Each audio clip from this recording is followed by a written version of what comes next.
Bukas daw po ang Pangulong Bongbong Marcos na paagahin ang pasok ng mga kawani ng pamahalaan para masolusyonan ang traffic sa Metro Manila. Ang proposal po ng MMDA ay gawing 7 a.m. to 4 p.m. ang pasok sa pamahalaan. Ang proposal naman natin ay 5 a.m. to 1 p.m. Para may kasabay naman kami sa pagpasok. Sabi niya natin si MMDA Chairman Don Ardes. Mr. Chairman, magandang morning! Si Katunying po at saka si Ka Jerry. Magandang umaga po sa inyo, Katunying, Ka Jerry at sa inyo pong taga-subaybay. Opo. Ang sabi ng ang proposal niyo po ba ay para sa national government employees na lamang? Opo, kasi po ongoing naman na po sa mga local government units yung 7 to 4 p.m. At kaya po nakita namin may epekto, although doon lang sa area ng City Hall kasi nga ang implementation ay sa local government units lamang. At mas marami po yung mga kawani ng national government agencies na nandito sa Metro Manila. In fact, sa amin pong bilang, Katunying, Ka Jerry, meron pong 184 na mga regional offices na hindi naman po NCR. Pero andito. Nag-o-opisina Totoo. sa Metro Manila. Oo nga, tama. Pero linawin ko lang din po, wala pa po kami yung actual na proposal o rekomendasyon o report sa ating Pangulo. Kasi nung pong ating presentation sa Metro Manila Council, akin pong sinabi na magko-collate pa tayo ng data from the LGUs mismo. Lalong-lalo na yung experience ng kanilang mga empleyado at ganoon din po ng mga transacting public. At i-collate po natin yung data na yan, pati yung rekomendasyon ng mga mayors, bago po tayo mag-submit ng report sa ating Pangulo at gumawa po ng rekomendasyon. So, may mga steps pa pong gagawin bago po kami makapaggawa ng definite. Doon po sa Chairman, doon po sa mga LGU, para lang may ideya kami, of course hindi pa naman siguro kompleto ang data na inyo na nakukolekta. Gaano po ang naging epekto nito sa pagkabawa sa traffic sa paligid? Tapos yung bang mga publiko na pinagsisilbihan ng ating mga LGUs ay hindi ba nagrereklamo? Bigyan nyo nga kami ng mas malinaw na update po dyan. Well, sa amin pong pag-aaral, buminis po yung daloy ng traffic between I think 10 to 17% doon po sa area. Pero tandaan po natin, kalimitan naman po ng empleyado at nagtatransact sa LGU ay within the LGU lamang. Meaning malalapit lang po sila Hindi naman po sila kalayuan. Kung may malayo man ng mga empleyado nakatira sa malayo, ay kaunti lang po. Kaya po siguro hindi ganun kalaki yung impact ng pagbilis. Pero we can say with certainty, based sa aming study, na merong impact, nakakaan. Sa traffic. May mga mayors po na meron na gusto talaga dahil nakita nila yung improvements po. Pati po sa mga empleyado nila, kami lang po mismo, Katunying, Ka Jerry, mas natutuwa po yung aming mga empleyado dahil una, nasanayan na rin na po siguro nila.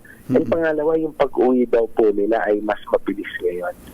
Isa noong umuwi sila ng 5 p.m. Dahil hindi pa nila nasasapol yung pag-uwi nila. Yung rush hour hindi talaga. nila nasasaktuhan yung rush hour na sobrang bigat. So, nakaka-save daw po sila between 30 minutes to 1 hour sa travel time na na-spend daw po nila sa family nila. Chairman, doon naman sa sa serbisyo na napaaga sa mga LGUs, doon sa mga nagpupunta sa City Hall para may mga transaction, anong feedback sa kanila? Well, kalimitan naman po ng mga LGUs ay nag-extend, lalagay ng skeletal force between 4 to 5 p.m. Hindi po nila sinasara completely. Kaya naman po walang masyadong effect sa transacting public. Although yung isang feedback po na na-receive namin, syempre may konting additional sa operational cost nila. Kasi nga po syempre mayroon pong kuryente na additional na nai-incur. Ayun, oo. So siguro ang dagdag pang consultations, Chairman, sa mga government agencies, lalo na yung mga, yun nga, yung direktang, yung mga national government agencies na may direktang transaction sa publiko, yung pinupuntahan ng mga tao. LTO. Oo, mga Example, ganon. LTO, yung LTFRB, yung mga ganon, Chairman.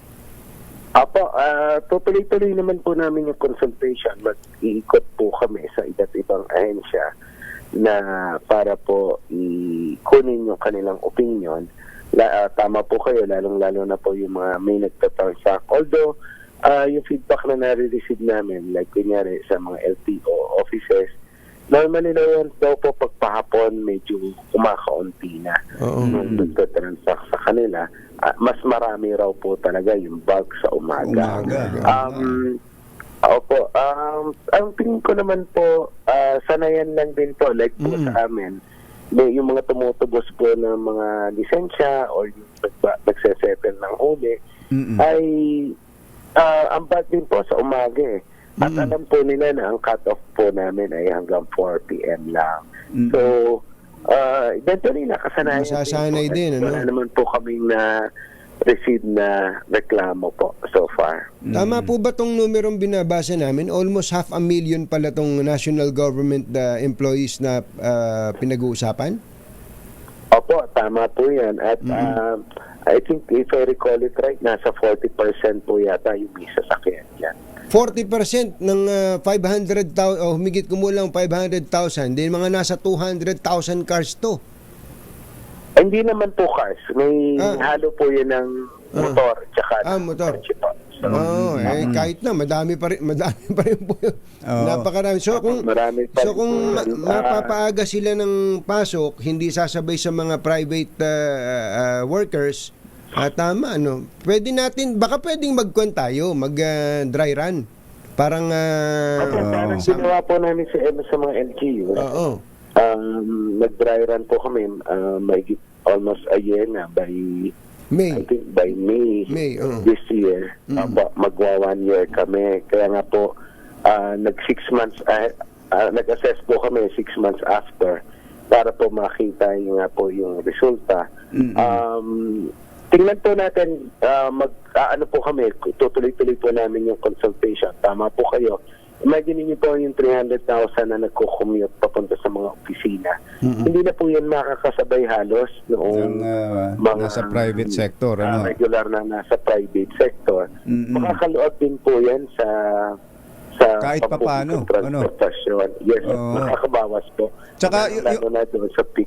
Yung binabanggit nyo, Chairman, na mga government offices ng ibang regions na nandito sa Metro Manila. Dito sa Quezon dami niyan. Quezon dami niyan. Diba? Mimaropa, DILG.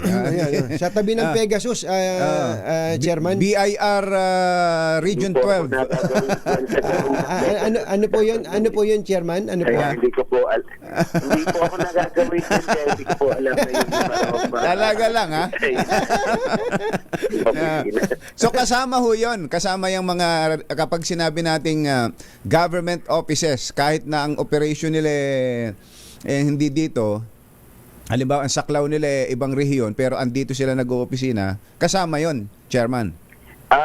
Sa initial po kasi naming pag-aaral, dapat po lahat to make an impact. Dahil nga po nasa kalahating milyon, almost 500,000 po yung government employees po ng national government. Ano po yung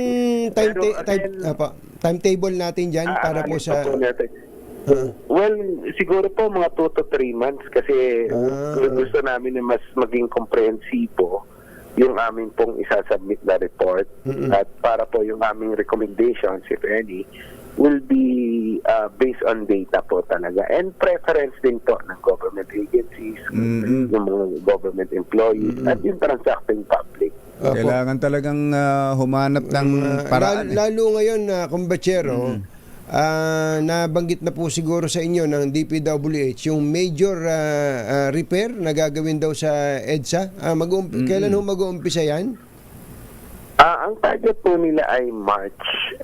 Pero ginagawa pa po nila yung traffic management plan. Kasi po, yung sa aming communications with them, segment mo muna ang gagawin dahil po may mga reblocking pang gagawin sa ilang portions ng EDSA.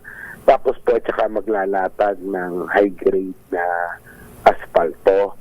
So, hinihintay po namin yung timetable na isasubmit ng DPWH, kung ano-anong segment at kung kailan gagawin yung particular na segment na yun.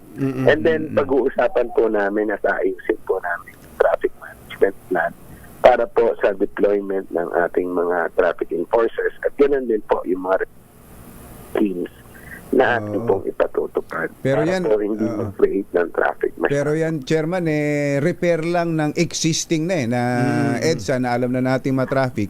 Yun ho bang napag-uusapang elevated EDSA, feasible ho ba yun? At meron bang talagang Seryoso ba yan? seryosong plano para doon? Well, may mga proposals po dyan na maglagay pa ng isang layer ng EDSA. May mga challenges lamang po dyan. Una, yung pong ating mga piece natin na upgrade or minsan elevated. So, kailangan mong tumaas pa doon. Meron din pong mga existing na tulay na like yung sa Ortigas, halos 3 levels na po yan. At mataas yung yun. mga iba pa pong challenges like yung mga ating mga wires, yung mga sa utilities, na sa tabing karsada.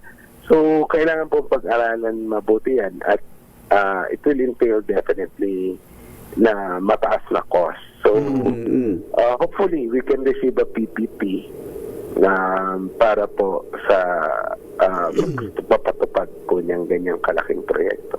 Yes, sir. Chairman, salamat po sa inyo. Magandang umaga Thank po. you, Chairman. Magandang umaga, ingat po kayo. Din po. Pangunahing balita